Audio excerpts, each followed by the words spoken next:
होना चाहिए वैसे। ओम नमस्तेभ्य ओम नमस्तेभ्य ओम नमस्तेभ्य नमो हरिहंताय नमो सिद्धाय नमो वायुयाय नमो गच्छाय नमो लोये सर्वसाधारण मंगलम भगवान वीरो मंगलम गौतमो गणी मंगलम कुंद कुंदाद्यो जैन धर्मोस्तु मंगलम सर्वमंगल मांगल्यम सर्वकल्याणकारकं प्रदानां सर्वधर्माणां जयतु शासनं तीन भुवन में वीतराग विज्ञानता शिव स्वरूप शिव का नमो त्रियोग समारिके। चढ़ाला दूसरी ढाल बंध तत्व की भूल की चर्चा अपनी चल रही है। पंक्ति तो एक ही है, बंध तत्व संबंधी भूल की। शुभ अशुभ बंध के फल मझार रति अरति करे निज पद विसार। कि शुभ और अशुभ कर्म के फल में ये जीव प्रेम और द्वेष करता है और अपने आत्म स्वरूप को भूल जाता है। कर्म के फल में राग द्वेष करता है, कर्म की सामग्री को अपनाता है, कर्म के फल को अपनाता है और अपने स्वरूप को भूल जाता है।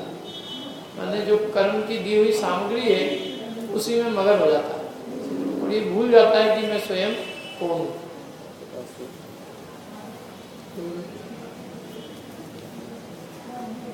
अब इसमें क्या है देखो कि अव्वल बात तो ये है सबसे पहला कि इस जीव को कर्म के बंध के श्रद्धा नहीं है। ये तो अपन जो बात कर रहे हैं ये शुभ के फल में प्रेम और अशुभ के फल में द्वेष, ये तो अपन अपनी भाषा में बोल रहे हैं कि पुण्य के फल में प्रेम करना और पाप के फल में द्वेष करना। वस्तुतः तो इसको यूँ भाषा में कहें तो अनुकूलताओं में प्रेम करना और प्रतिकूलता में द्वेष करना, यही बंध तत्व संबंधी भूल है।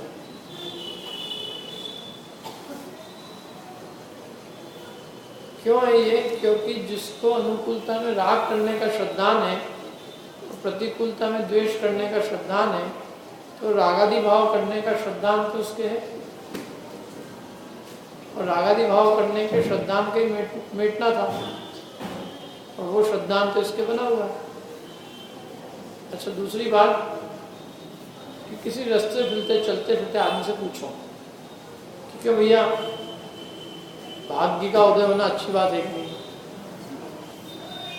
पैसा आना, दुकानदारी चलना, मान प्रतिष्ठा होना, पुण्य का उदय होना, तो तुम चाहते कि नहीं चाहते? पुण्य का उदय मत बोलना, पुण्य का उदय तो थोड़ा शास्त्रीय शब्द हो गया। पुण्य के उदय में जो जो चीज़ अपन चाहते हैं वो उससे पूछो तू चाहता है कि नहीं चाहता। और बीमारी, रोग, शोक, ये तू चाहता है? नहीं चाहता। तो उसका इष्ट सामग्री में राग और अनिष्ट सामग्री में द्वेष पाया जाता है। अब वो कहता है कि ऐसे ही राग द्वेष करने का श्रद्धा नहीं इसका, इसे थोड़ा कर्म वर्म पढ़ लिए तो ये चाहता है कि मेरे पुण्य कर्म का उदय रहे, लेकिन चाह तो वही सामग्री रहा और पाप कर्म के फल में मेरे को वो सामग्री नहीं मिले। तो वो कहते हैं एक रास्ते चलते आदमी का श्रद्धान और एक तेरा श्रद्धान, इसमें अंतर क्या हुआ? हम उसको तो कहें मिथ्या दृष्टि और तुझे कहे सम्यक दृष्टि, तो हम कैसे कहें?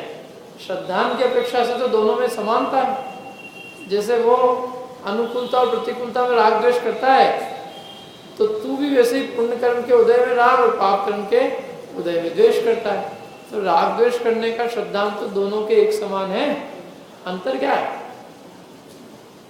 नहीं साहब, अपन बहुत धर्म ध्यान करेंगे तो अपने को देवगति मिलेगी और ये सब पापी लोग नरक जाएंगे। तो तू भी स्वर्ग में राग करता है और नरक में द्वेष करता है। कोई इस लोक की सामग्री में राग द्वेष करता है कोई परलोक की सामग्री में राग द्वेष करता है। राग द्वेष करने के श्रद्धान की अपेक्षा से तो दोनों में समानता है। क्या एक व्यक्ति इस लोक में ही बुरा नहीं चाहता, अच्छा चाहता है, एक व्यक्ति परलोक में बुरा नहीं चाहता, अच्छा चाहता है, वो कहते हैं दोनों का श्रद्धान एक साथ। एक इस लोक के लिए भोग जुटा रहा है और एक परलोक के लिए जुटा रहा है, भोग दोनों जुटा रहे हैं। क्या एक को स्वर्ग की सामग्री में राग के और नरक की सामग्री में द्वेष, परलोक का, इसको इसी लोक। तो कहते हैं अंतरंग में तो दोनों का श्रद्धांत समान है। इष्ट सामग्री में राग करना, अनिष्ट सामग्री में द्वेष करना, और ये दूर होना था। राग द्वेष करने का श्रद्धांत मिटना था। इष्ट सामग्री में राग न करे, अनिष्ट सामग्री में द्वेष नहीं करे। जिसको इष्ट सामग्री में राग नहीं करना होगा तो वो पुण्य के फल को क्यों चाहेगा? क्योंकि इष्ट सामग्री तो पुण्य के उदय में मिलती है, पाप के उदय में अनिष्ट मिलती है, तो वो उसके फल को क्यों चाहेगा? यदि इष्ट अनिष्ट वस्तु को नहीं चाहे तो फिर पुण्य पाप के उदय की क्यों चाह है इसको?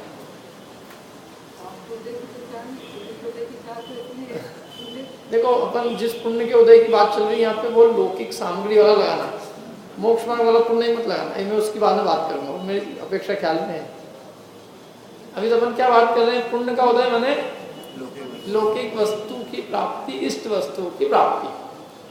तो इष्ट वस्तु में राग है कि नहीं? इष्ट वस्तु में राग है, अनिष्ट वस्तु में द्वेष है, तो वो तो जो है राग द्वेष करने का श्रद्धान है। और पुण्य के उदय से हम क्या चाहते हैं? हम कोई देवशास्त्र गुरु तो नहीं चाहते। देवशास्त्र गुरु के लिए तो उस जाति का पुण्य अलग है। अभी हमें जो चीज़ मिली है, अभी अपन कहते हैं कि ऐसा पुण्य का उदय नहीं होगा तो मंदिर नहीं आएंगे, लेकिन तुम्हारे तो बहुत पुण्य का उदय है। तुम कितने समय आ रहे हो? कल अपन ने हिसाब किया था ना, तुम्हारे बहुत घर में जितनी सामग्री मिली है तुमको, उसमें तुम कितना % धर्म के लिए खर्च कर रहे हो, कितना अपना समय उसके लिए दे रहे हो। सब मनुष्य पर्याय नहीं मिलेगी तो हम कैसे करेंगे? मिली ना अभी, अब बताओ क्या कर रहे हो? जो मिला है उसका उपयोग नहीं कर रहा है।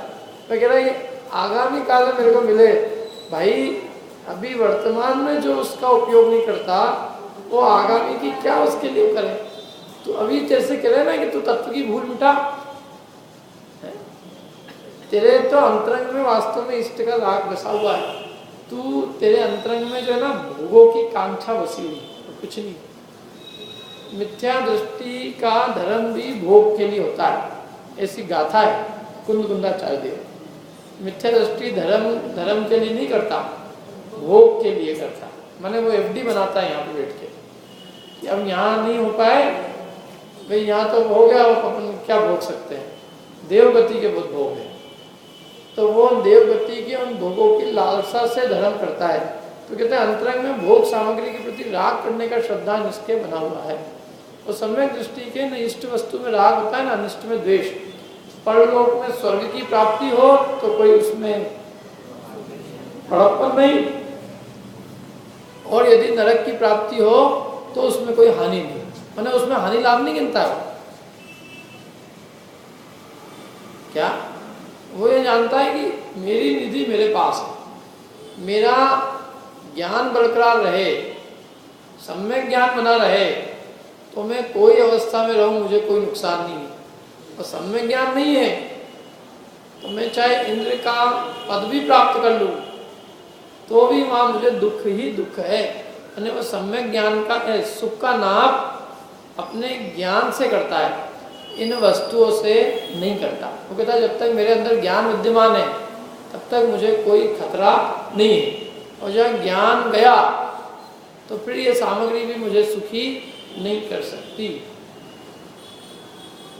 और इसलिए इन सबको तो स्वांग जानता है। ये जो जितने भी संसार की जितनी अवस्थाएं हैं ये सब स्वांग है। तो स्वांग में कोई राजा का स्वांग धारण करो कि कोई भिखारी का स्वांग धारण करो, स्वांग में क्या भेद है? स्वांग करने की अपेक्षा से तो दोनों ही समान है। कोई 31 सागर की ग्रेविक की आयु प्राप्त करे, वो कोई 7वें नरक की आयु प्राप्त करे, वो कहते हैं इन दोनों में कोई अंतर नहीं है, दोनों असंयमी है, दोनों स्वांग है, सबसे बड़ी बात तो दोनों ही क्या है, संसार के स्वांग। तो वो मिथ्या दृष्टि तो एक को बोल उच्चा, वो कहाँ 31 सागर की आयु वाला ग्रीवेक वासी देव, और कहाँ 7वें नरक का नारकी। तो बोले ये अंदर में तेरे अभिप्राय में पड़ा हुआ ना, इसका मतलब है कि तू ये सब सामग्री की दृष्टि करता है, तेरी सारी आंखों में सब चीजें घूमती है क्या, उधर भोग और इधर प्रतिकूलता।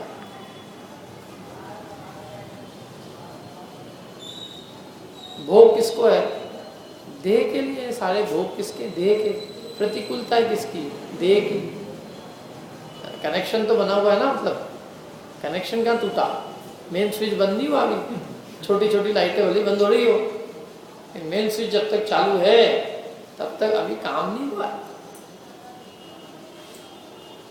जिसके कारण से मोक्ष मार्ग प्रारंभ होगा वो कार्य भी नहीं हुआ। तत्व संबंधी भूल नहीं मिटी है, माने जो मूल दुख का कारण था, तुमने उस दुख के कारणों में अभी सुख की भ्रांति कर ली है। दुख का कारण क्या, कर्म बंद अपने आप में दुख का कारण है, संसार दुख का कारण है, और तुम संसार में सुख खोज रहे हो, सोच रहे हो कि चलो देवगति मिल जाएगी तो वहाँ आराम में रह लेंगे। तुम्हें देवगति में भी आकुलता रूपी जो आकुलता का दुख है वो भाषित क्या हो रहा है, क्या विषयों के राग का जो दुख है वो नहीं भाषित होता। अनुकूलताओं के अंदर भी जो आकुलता विद्यमान है, वो आकुलता की पहचान अभी तुम्हें नहीं हुई। और यही देखो ना, मैं कहता हूँ परलोक की तो छोड़ो, यदि अनुकूलताओं में सुख होता तो संसार में इष्ट वस्तुओं की प्राप्ति वाले जीव, अनुकूल सामग्री की प्राप्ति वाले जीव आज भी संसार में कोई कम तो ही नहीं है, बहुत खूब है। मतलब अनुकूलता है सब तरह की, लेकिन आकुलता विद्यमान है, दुखी है। वो अपने आदर्श नहीं, अपने आदर्श तो वो है कि जिन्हें जो है वीतरागता की प्राप्ति हुई, मैंने वीतरागता को आदर्श बनाया है। अनुकूल सामग्री की प्राप्ति जिसके हो गई है वो अपने आदर्श नहीं है। अपना आदर्श कौन, जिसने व्यवसाय में बहुत सफलता प्राप्त की हो, नंबर 1 दुनिया का सबसे अमीर। अभी वैसे वास्तव में देखा जाए तो अपन कह रहे हैं यहाँ पे भी बैठ के, अपना आदर्श अंदर में वही है।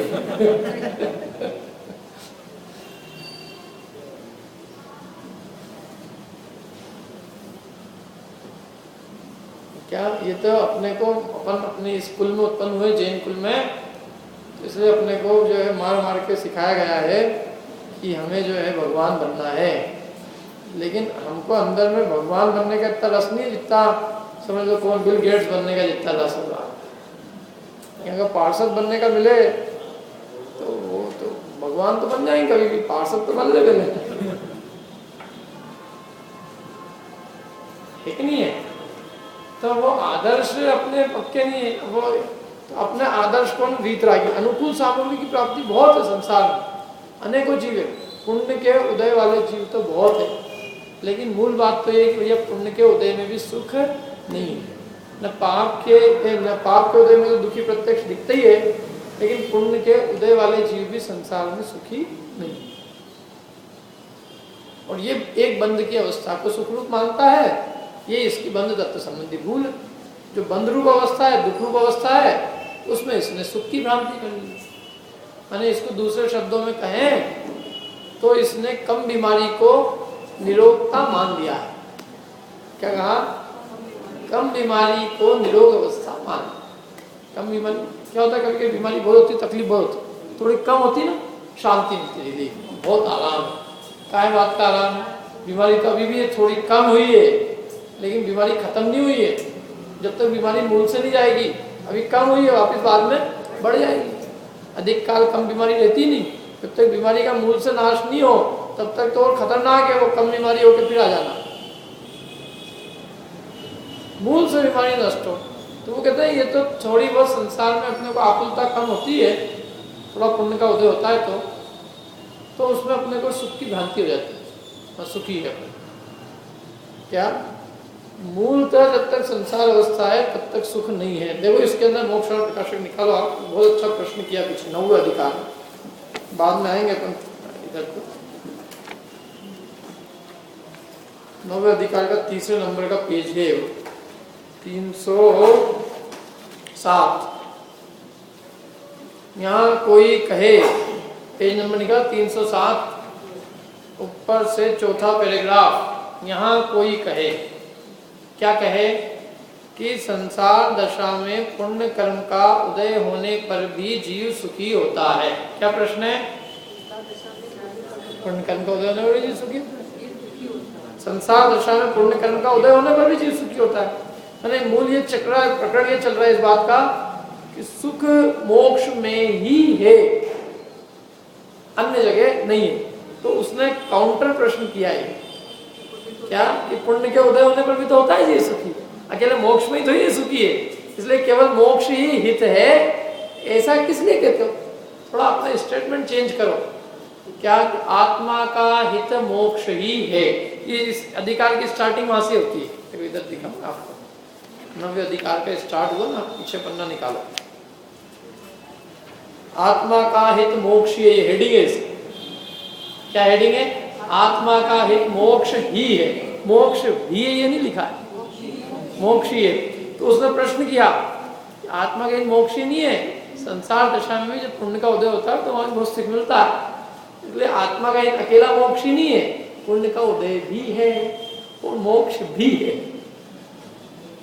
क्या इसलिए मेरा कहना माना तो थोड़ा सा अपने स्टेटमेंट में करेक्शन कर दो कि आत्मा का हित मोक्ष ही है, ऐसा किस लिए कहते हो? ये प्रश्न किया उसने।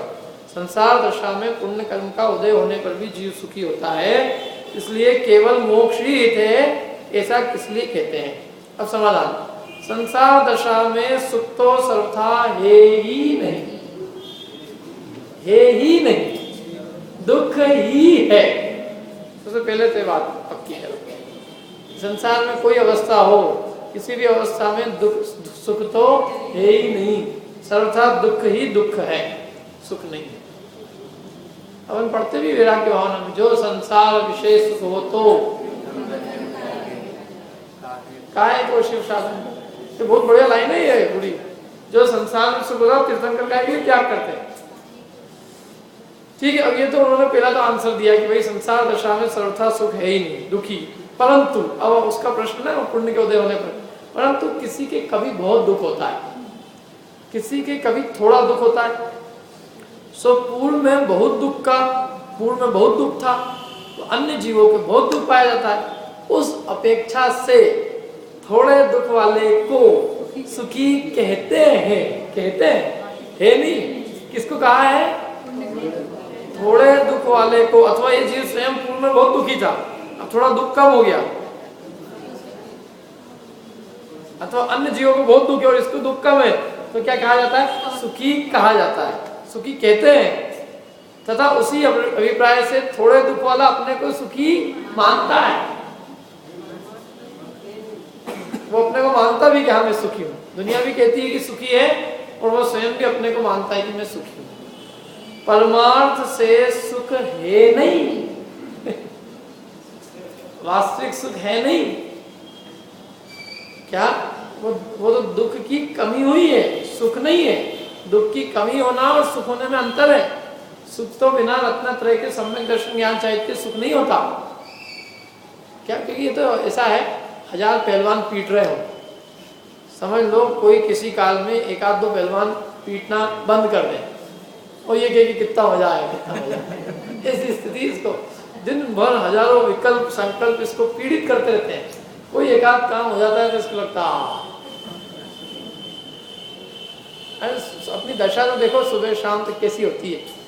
क्या महादुखी है और उस महादुखी अवस्था में अपने को कहता है सुखी। इसको उन्होंने बनारसी दास जी ने कहा है कि जो बिन मोख कहे में सुखिया सो अजान, मैंने अज्ञानी, सो अजान मूढ़न में मुखिया। मूर्खों का सरदार कौन? जो बिन मोख कहे में सुखिया, जो बिना मोक्ष के कहता है कि मैं तो सुखी हूं भैया। अपने को क्या जरूरत है धर्म की? किसको जो दुखी हो जाए, हम तो सुखी है। दुखी लोगों के लिए है ये, अपने सुखी लोगों के लिए सही नहीं। अपन तो यूं ही सब सुखी है, अपने सब चीजें अनुकूलता है। तो कहते हैं बिना मोक्ष के जो अपने आप को सुखी कहता है वो सो अजान अज्ञानी है, वो मूर्खों में मुखिया है, सबसे 1 नंबर 1 का सरदार। कहना मत है किसी को कभी अपने अंदर में धारण कर लेना तो तकलीफ हो जाएगी। तो ऐसे ही वो कह रहे हैं कि परमार्थ से सुख है नहीं।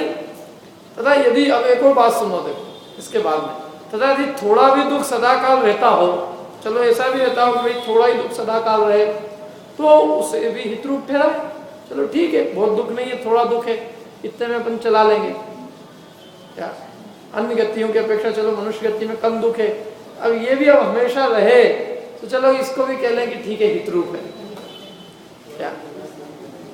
अन्य गतियों की अपेक्षा देव गति में, मनुष्य गति में कम दुख है, लेकिन वो सदाकाल रहती है क्या, यदि वो भी सदाकाल रहे तो क्या उससे भी हितरूप ठहरा है, सो वह भी नहीं, वो भी नहीं है। क्यों? क्योंकि थोड़े ही काल पुण्य का उदय रहता है, थोड़े से काल में बस, और वहां थोड़ा दुख होता है, पश्चात तो फिर बहुत दुख हो जाता है, इसलिए संसार अवस्था हितरूप नहीं है, ये निश्चित कर। ये तो पुण्य का उदय तो आचार्य ने लिखा है समुद्र में बूंद माफिक है। देखो इस जीव का अधिक से अधिक संसार, अधिक से अधिक एकेंद्रीय अवस्था में रहे तो अपन ने बताया था पहले भी, असंख्यात उद्गल परावर्तन, कितना असंख्यात उद्गल परावर्तन, अधिक से अधिक, कम से कम अंतर्मुलक, और त्रस पर्याय में कम से कम अंतर्मुलक, अधिक से अधिक रहे तो कुछ अधिक 2000 सागर। ठीक है, अब इन दोनों का कंपेयर करते हैं अपन, एक है कुछ अधिक 2000 सागर और एक है असंख्यात उद्गल परावर्तन। अब ये तीनों ही शब्द अपने लिए नए हैं, असंख्यात और उद्गल परावर्तन। तो अब असंख्यात को छोड़ दो, अपन तो एक उद्गल परावर्तन की चर्चा करो, असंख्यात उद्गल परावर्तन की मत करो। तो एक उद्गल परावर्तन का काल भी ऐसा है कि उसके अनंतवें भाग में अनंत सागर होते हैं। कितने सागर? अनंत सागर। इसमें ही लिखा है मोक्षाण प्रकाश, बताओ ना आपको कहाँ पीछे है, कहीं अभी रहने देते हैं, देखना इसमें है सब, दूसरे अध्याय में, तीसरे अध्याय में, कि संसार अवस्था में अधिकांश काल तो जीव का एकेंद्रीय पर्याय में बीतता है, और वहां से पाप ही पाप का उदय, वहां कोई पुण्य का उदय नहीं है। पुण्य का उदय तो थोड़े से काल जब त्रस पर्याय में मनुष्य बनता है अथवा देवगति का देव बनता है तो कुछ काल पुण्य का उदय रहता है, और वो अवस्था अधिक काल रहती नहीं, क्योंकि त्रस पर्याय का काल ही बहुत थोड़ा है, अधिक काल तो इसका एकेंद्रीय पर्याय बीतता है।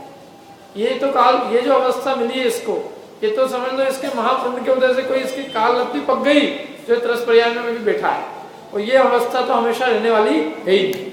मैंने ये तो कोई महापुण्य के उदय से त्रस पर्याय मिली है अभी अपने को, और ये सदाकाल रहती नहीं, ये तो हर जीव को थोड़े समय के लिए अवसर है, वो उस अवसर का लाभ उठा के संसार का अभाव कर ले तो ठीक है, नहीं तो हेड ऑफिस तो सबका बिल्कुल गारंटेड।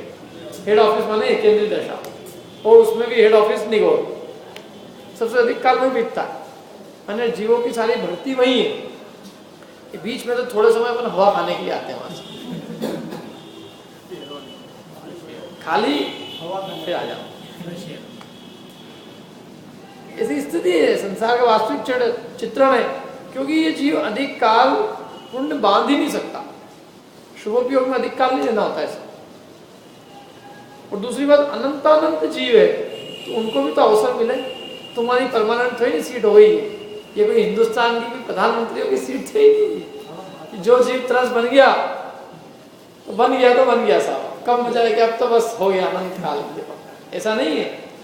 वो तुम्हारे उस जाति के भाव जिससे त्रसपना टिका रहे, माने इस पर्याय के बाद फिर त्रस पर्याय प्राप्त हो, फिर त्रस पर्याय प्राप्त हो, तो वो भाव सदाकाल नहीं रहने वाले, और जहाँ चूक हुई जरा सी तो वो एकेंद्रीय पर्याय में चले जाए, और इधर अनंत एकेंद्रीय है, और पुरुषार्थ करे वो त्रस पर्याय को प्राप्त कर ले। नियम है, इसलिए हर 6 महीने 8 समय में 608 जीव जो है निगोज से निकलते हैं, नित्य निगोज से बाहर निकल जाते हैं, और वैसे ही लगा लो,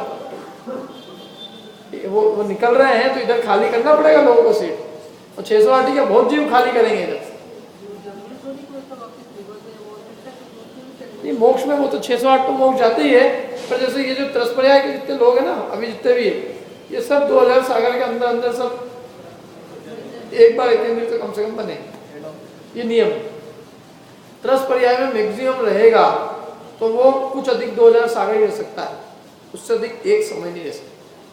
अब वो दो ही अवस्था है, या तो वो एकेंद्रीय में जाएगा उसके बाद, या वो मोक्ष चले जाएगा। लेकिन मोक्ष जाने वाले जीव 608 ही, अब वो 608 में नंबर आए तो ठीक है, और नहीं आए 608 में तो वो तो बिल्कुल बैठा है ना निगोद, तो एकेंद्रीय अवस्था।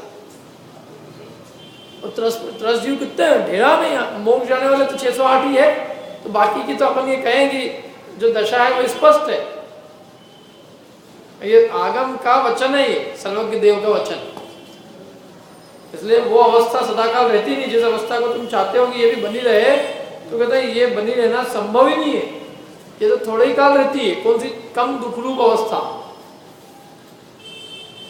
नदी में पानी का मंद प्रवाह वो थोड़े ही काल रहता है, अधिक काल तो उसमें तीव्र प्रवाह रहता है। जब वो थोड़े काल है नदी में मंद प्रवाह, तो उस काल में उसको पुरुषार्थ करने की शिक्षा देते हैं कि तू पुरुषार्थ कर तो तिर जाएगा। और यदि ऐसे ही यूं ही यहाँ पे केली करता रहा, पीड़ाएं करता रहा, तो अभी थोड़े समय बाद जब पानी तीव्र हो जाएगा तो निकलने का अवसर भी नहीं रहेगा, बहता जाएगा, तब तेरा पुरुषार्थ भी कार्यकारी नहीं रहेगा। पुरुषार्थ अभी बन सकता है जब तक संगी पर्याय में है, संगी पर्याय छूटी उसके बाद जीव की क्या गति होनी है वो वही जाने, क्योंकि मन ही नहीं है ना। यहाँ तो हिताहित का विचार कर सकता है, अभी सारा सब तरह से देखा जाए तो पूरा अवसर पका है, और अवसर जब पका है उस काल में भी वो संसार से निकलने की नहीं सोचे, और ये सोचे कि मेरे को भोग ही भोग मिलते रहे, पुण्य का उदय रहे, पुण्य मांग लूँ, देवगति मिल जाऊँ, तो तुमने करे ही क्या यहाँ आके? जब अवसर मिला संसार से छूटने का तो तब भोग की कांक्षा करी। अपने अनंत ज्ञान दर्शन सुख वैभव, अनंत ज्ञान दर्शन सुख वीर के वैभव को ही नहीं पहचाना। तुम अपने आत्मिक वैभव को न पहचान के भोगों की गुलामी में मर गए, तो सिद्धि क्या हुई? माने बंद की चाहना करते करते और मरण हो गया। तो बंद को दुखरूप का माना, और बंद को दुखरूप नहीं माना तो बंद से छूटे कैसे?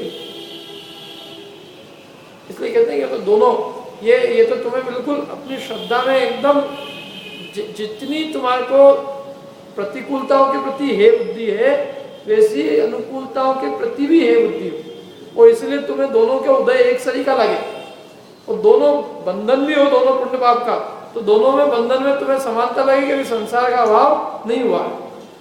यदि इसमें संतुष्ट हुए तो वो ये समझ लिए कि अपन ने तो अपना काम कर लिया, कम से कम अपनी गति सुधर गई अगले भाव की, तो कह रहे हैं कि कोई उपलब्धि नहीं हुई विशेष, इतना है कि एक भाव में तुम नरक नहीं जाओगे, वहाँ स्वर्ग की हवा खाओगे, लेकिन कोई विशेष उपलब्धि नहीं हुई। यदि हम ये मानते, कोई आदमी मानता है कि भाई मेरी अगली गति सुधर गई, देव में चला गया, वो पर्याय सफल हो गई, तो वो कहते हैं ये पर्याय की सफलता नहीं है। पर्याय की सफलता संसार का अभाव है, इसमें हम अभी यहाँ ये बात के लिए नहीं बैठे कि हमारे को देवगति कैसे मिले, वो तो बाय प्रोडक्ट है, उसमें क्या दम है? अरे जो जीव संसार का अभाव करना चाहता है, वो जब तक संसार का उसके अभाव नहीं होता तब तक उसको सर्वोत्कृष्ट पद मिलते हैं, वो उसी को मिलते हैं। किसको? जो उनको चाहता नहीं है, जो मोक्ष को चाहता है, और जो भिखारी जैसे उन पदों को चाहता है उसको मिलते भी नहीं।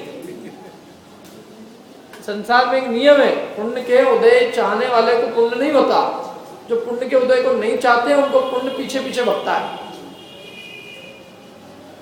क्या? मुक्ति के अभिलाषी जीवों को जो पुण्य बनता है, वैसा पुण्य भोग के अभिलाषी जीवों को तीन काल में नहीं बनता। हम पुण्य के पीछे भागते हैं, पुण्य हमारे आगे भागता है, और मोक्षाभिलाषी जीव आगे आगे भागते हैं, पुण्य उनके पीछे भागता है। ये है अंतर, श्रद्धा में अंतर है। देखो श्रद्धा के लेवल में उसकी बिल्कुल स्पष्टता है कि भाई ये पुण्य का फल हो चाहे पाप का फल हो, ये राग द्वेष करने योग्य नहीं। ठीक है, अब देखो अपन थोड़ी सी संवर तत्व की भूल लेते हैं। जैसे तो इसमें और भी बात बहुत है, जो बात मैंने पढ़ी हुई यहाँ पे है, आप पढ़ना इसको घर जाके बोली, 7वें अधिकार के अंदर पेज नंबर 223 पे लिखा होता है। देखो 227 मिला आपको? पेज नंबर 227 में बंध तत्व का अन्यथा रूप, मैं पढ़ता हूँ, देखो वही कोई बात है, रिपीट हो जाएगी। तथा बंध तत्व में जो अशुभ भावों से नरकादि रूप पाप का बंध हो उसे तो बुरा जानता है, और शुभ भाव से देवादि रूप पुण्य का बंध हो उसे भला जानता है। परंतु सभी जीवों के दुख सामग्री में द्वेष और सुख सामग्री में राग पाया जाता है, सो इसके भी राग द्वेष करने का श्रद्धांगु। जैसा इस पर्याय संबंधी सुख दुख सामग्री में राग द्वेष करना है, वैसा ही आगामी पर्याय संबंधी सुख दुख सामग्री में राग द्वेष करना। श्रद्धांत तो ही कहूँ है, एक बात तो ही हुई। अभी अगला वाला पैराग्राफ जो कल अपन ने पढ़ाया था वो, तथा शुभ अशुभ भावों से पुण्य पाप का विशेष तो आघाती कर्मों में होता है। शुभ अशुभ भाव से पुण्य पाप का जो भेद है, पुण्य बनेंगे पाप नहीं बनेंगे, वो काहे में होगा? वो आघाती कर्म। माने ये जो डिफरेंशिएशन होगा कि भाई हम शुभ भाव करेंगे तो हमें पुण्य बनेगा पाप नहीं बनेगा, वो कहते हैं वो सारा क्लासिफिकेशन माने वो सारा भेद वो आघातिया में है। घातिया तो जो है वो पाप रूप ही है, और उनमें तो वो घातिया जो पाप रूप है वो उस काल में मिथ्यात्व की अवस्था में तो बंद ही रहा है। क्या? तो पुण्य पाप का मतलब शुभ भाव में पुण्य बनता है, अशुभ भाव से पाप बनता है। तो कहते हैं वो दोनों पुण्य पाप का विशेष जो है वो आघाती कर्मों में होता है। परंतु आघाती कर्म आत्मगुण के घातक नहीं, आघाती कर्म आत्मा के गुण पर घात ही नहीं करते।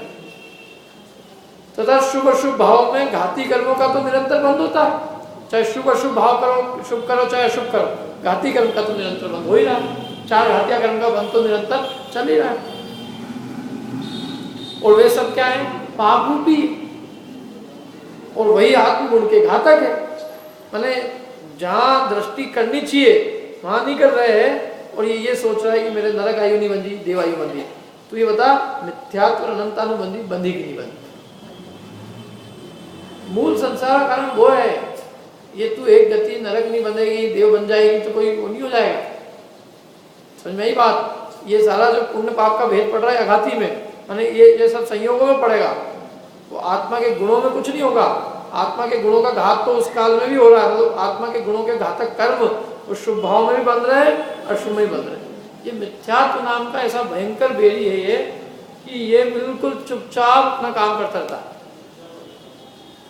मतलब इसको अच्छा से अच्छी से अच्छी उत्कृष्ट जाति का शुभ भाव, और वो भी यदि श्रद्धा नहीं सुधारे तो भी उसका कुछ बिगाड़ नहीं होता। माने ये इतना सुरक्षित चोर है, इसको मालूम है कि जब तक मेरे ऊपर चोट नहीं होगी तब तक कुछ होने वाला मेरा नहीं, कुछ बिगड़ने वाला नहीं। साहब ये बहुत भक्ति कर रहा है, कोई बात नहीं, इसके श्रद्धा में भोगता है, चलने दो काम।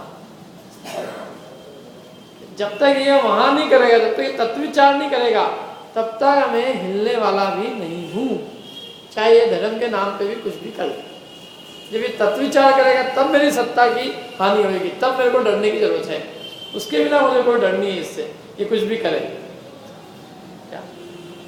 जब तक तत्व श्रद्धान नहीं पलटेगा, अपना तत्वार्थ का श्रद्धान नहीं करेगा, यथार्थ तत्व को नहीं समझेगा, तब तक मान्यता में विपरीतता नहीं जाएगी। क्या? मान्यता संबंधी विपरीतता जाएगी तत्व विचार करने से। तो मान्यता संबंधी विपरीतता तत्व विचार करेगा तो होगी। वो भले ही सब काम करे, सारे काम करे, लेकिन तत्व का ही विचार नहीं करे, देवशाल गुरु के स्वरूप का ही विचार नहीं करे, तो वो मिथ्यात्व कहता है कि मेरा कुछ बिगड़ने वाला नहीं।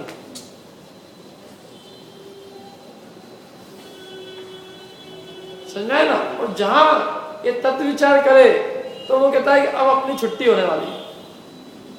और अब ये तत्व विचार किसी काल में भी करे, वो जेल के अंदर बैठा हो, चाहे वो सातवें नरक में बैठा हो, चाहे वो महाप्रतिकूलता में बैठा हो, तीव्र कषाय परम कृष्ण लेशिया होते नरक में, लड़ते भिड़ते भी यदि इसने तत्व विचार कर लिया तो भी ये जो है मिथ्यात्व का अभाव होता है।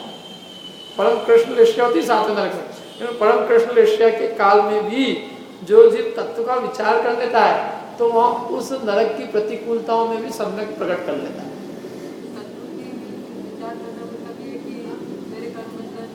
तत्व का विचार मतलब जो वस्तु स्वरूप है, जीव अजीव का क्या स्वरूप है, तत्व की एक तो भूल निकालना। अभी अपन क्या पढ़ रहे हैं? तत्व संबंधी भूल। तो ये भूल है, इस भूल को निकालने का उपाय करना, और तत्व का वास्तविक स्वरूप क्या है। अभी छड़ाला में तीसरी ढाल में यही आएगा कि सात तत्व का यथार्थ स्वरूप क्या है। तत्व का विचार करें, मैं कौन हूँ, पर कौन है, जीव कौन है, अजीव कौन है, आश्रय बंध क्या है, श्रवण निद्रा क्या है, मोक्ष क्या है, उसका यथार्थ चिंतन। क्योंकि वो मिथ्यात्व का जो नाश करने का उपाय है वो तत्व विचार ही है, इसमें दिया है। और सारे उपाय करे, देखो अभी आप निकालो इसके अंदर, आज वो निकाल 7वें अधिकार में लास्ट अंत में पेज नंबर है आपका 264 65 66 के 260 266 नहीं 260 260 बोल्ड में नीचे से लास्ट पैराग्राफ, सेकंड लास्ट, नीचे से सेकंड लास्ट पैराग्राफ 260 पेज पे मिल गया।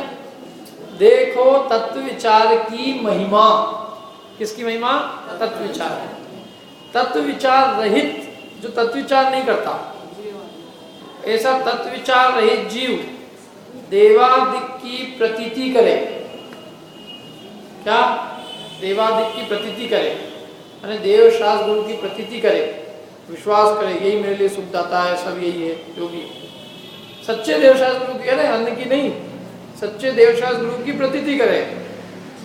और देखो बहुत शास्त्रों का अभ्यास करे, खूब शास्त्र पढ़ ले, सब 11 अंग पढ़ ले,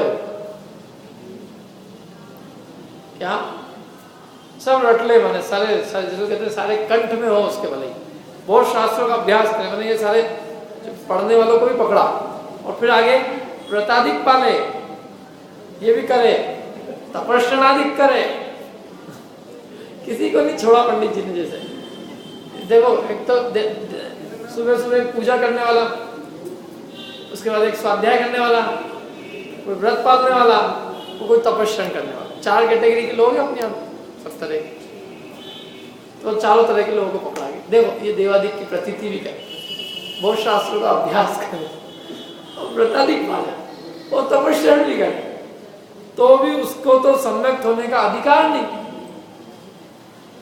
और तत्व विचार वाला इसके बिना भी सम्यक्त का अधिकारी होता है।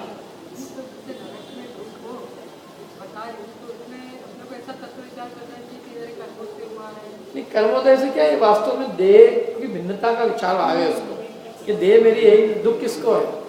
दुख तो राग का है, देह के प्रति राग से दुख है, ये विचार आ जाए तो सब खत्म, दुख खत्म। जो अनंत आकुलता है वो तो देह में अपनेपन से होती है। जब देह में अपनापन टूटा तो अनंत दुख चला गया। चैतन्य का स्वभाव जाना उसने कि मैं तो ज्ञान दर्शन स्वभावी हूँ, तो वो जो कुछ भी होता है उसको वो जानता है, उससे एक रूप होकर उसको अनुभवता नहीं, ये मुझे हुआ ऐसा नहीं मानता। अभी क्या होता है कि जैसे कुछ देह में होता है तो इसको ऐसा लगता है ये मुझे हुआ है, तो फिर वो उसका ज्ञाता बनने से जानता है। तकलीफ तो फिर भी जो थोड़ी बहुत अनुभूत होगी वो होगी, लेकिन उसका ज्ञाता रहता है, उसमें वैसी उसकी रागादी रूप बुद्धि नहीं होती। अनंतानुबंधी जाती, कषाय भी चली जाती, महाआकुलता नष्ट हो जाती, अनंत कषाय गई, अनंतानुबंधी जाती की, मिथ्यात्व गया, विपरीत श्रद्धा मिट गया, मतलब संसार में भ्रम मिट गया उसको। तो भ्रम मिटने पर जो अनंत आनंद आता है तो कहते हैं वो आनंद तो हम कह ही नहीं सकते, सो किसी वो उस आनंद की उपमा किसी से दी नहीं जा सकती। 7वें नरक के सम्यक दृष्टि के सुख की उपमा।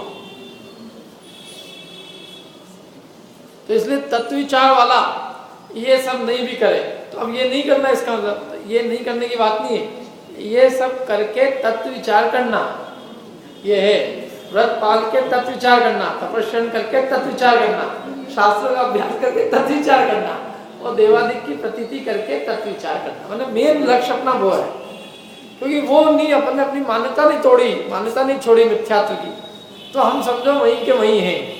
क्या अपनी जो अनादिकालीन विपरीत मान्यताएं हैं, देहादि में एकत्व बुद्धि, परद्रव्य में एकत्व बुद्धि, रागादि में सुख बुद्धि, वो मान्यता टूटनी चाहिए।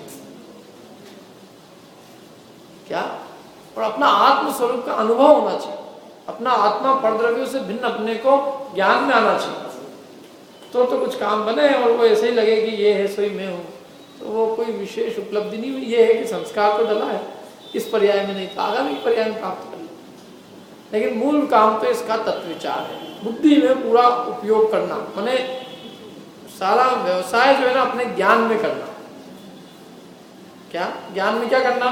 निरंतर इस तत्व का विचार करना, कौन हूँ मैं, कौन हूँ, कहाँ से आया हूँ, कहाँ जाना है, ये रागादि भाव होते हैं, इनका क्या फल लगेगा, ये रागादि भाव क्यों होते हैं, मतलब इन सब आदि आदि एक्सेट्रा एक्सेट्रा। अभी जो पढ़ रहे हैं मैं तो कहता हूँ अपन जो अपन पढ़ते हैं छेड़ाला की एक एक पंक्ति उस पर विचार करो। शुभ अशुभ बंध के फल मझाल, रति अरति करे निज पद विशाल। तन उपजत अपनी उपज जान, तन नशत आपको नाश मान।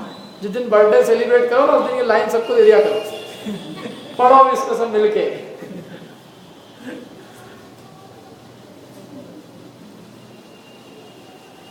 क्या है अपन ख्याल में आए कि हम क्या कर रहे हैं। जो मिथ्या दृष्टि जीव जैसी जीवन चलता है वैसी मान्यता है, वैसे ही जीवन अपना है, तो अंतर क्या है, सोच में क्या अंतर है। थोड़ी बहुत एक्टिविटी बदल ली, वो अन्य मतावलंबी अपने भगवान के जाता है या अपने भगवान के आके बजा लेता है, लेकिन इसकी सोच में क्या अंतर है। सोच तो वही कि वही भोग का भिखारी, यही भोग का भिखारी, क्या न ये तत्व विचार करता है न वो करता है। दोनों ही जो है देह और आत्मा का भिन्नता का विचार नहीं करते, और इसके बिना वो कहते हैं कि एक कदम आगे गाड़ी बढ़ती नहीं। क्योंकि इसलिए उन्होंने कहा सबसे पहले दूसरी डाल में कि हमारे दुख का कारण मिथ्यात्व है, ये तुम्हें सुखी होना है तो इस मिथ्यात्व का त्याग करना होगा। और मिथ्यात्व का त्याग मैंने अपनी मान्यता छोड़नी होगी। कोई मिथ्यात्व का त्याग मैंने अपने अंदर से कोई चीज निकलवानी नहीं, अपनी जो विपरीत मान्यता है अपने अज्ञान को दूर करने ही मिथ्यात्व छोड़ना है।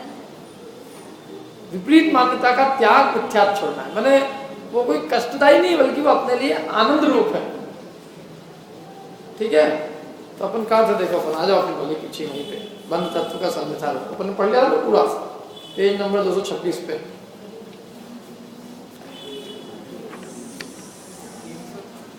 हाँ 227 पे था ना अपना बंद तत्व है। तथा शुभ अशुभ भाव में घाती कर्म का तो निरंतर बंद होता है, वे सर्व पाप रूप ही है और वही आत्मगुण के घातक है। 227 मिला ना, नहीं मिला, बंद तत्व का अन्यथा रूप। इसलिए अशुद्ध भावों से कर्म बंद होता है। काय से बंद होता है? अशुद्ध भाव से। देखो शुभ और अशुभ भाव इन दोनों की संज्ञा एक है शास्त्र। वीतराग भाव शुद्ध भाव और शुभाशुभ भाव, तीव्र राग मंद राग के भाव, वो दोनों अशुद्ध भाव, शुद्ध नहीं है। शुद्ध भाव तो वीतरागता रूप जो भाव है वो शुद्ध भाव है। कषाय के अभाव रूप जो भाव है वो शुद्ध है, और कषाय की तीव्रता और मंदता रूप जो भाव है वो क्या है? अशुद्ध है। समझ में नहीं आई बात है? वीतरागता रूप, कषाय के अभाव रूप ले लो, कषाय का अभाव रूप जो परिणाम है वो शुद्ध भाव है, और कषाय की तीव्रता और मंदता रूप जो भाव है वो अशुद्ध है। क्योंकि तीव्रता में ज्यादा अशुद्ध है और मंदता में कम अशुद्ध है। अशुद्धि शुद्धि नहीं, शुद्धि कषाय के अभाव में। तो शुभ हो भाव चाहे अशुभ भाव, शुभाशुभ दोनों परिणाम उनकी एक संज्ञा क्या? अशुद्ध भाव। इसलिए अशुद्ध भावों से कर्म बंद होता है, और उसमें भला बुरा जानना, माने एक को भला मानना और एक को बुरा मानना, वही मिथ्या श्रद्धान है। सो ऐसे श्रद्धान से बंद का भी उसे सत्य श्रद्धान नहीं है, बंद का भी सत्य श्रद्धान। ठीक है, अब अपन संवर तत्व अपन आज चालू करें, कल करेंगे अपन संवर तत्व। कल अपन चालू करेंगे, कल मतलब अगले गुरुवार को, कि संवर तत्व संबंधी भूल इस जीव की